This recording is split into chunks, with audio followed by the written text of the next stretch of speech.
Hydropower sounds complicated, but what it is actually is just water going through the pipe, a compensation pipe.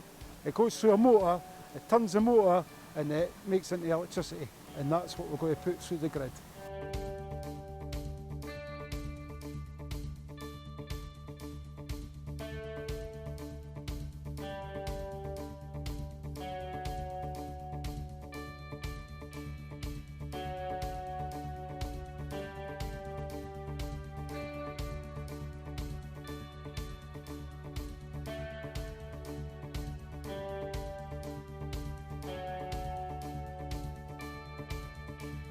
Lower Glendevon was built during the First World War.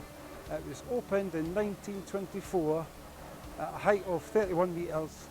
We've got 2,800 million gallons of usable water, and we're looking forward to working with Jonathan and Torishima.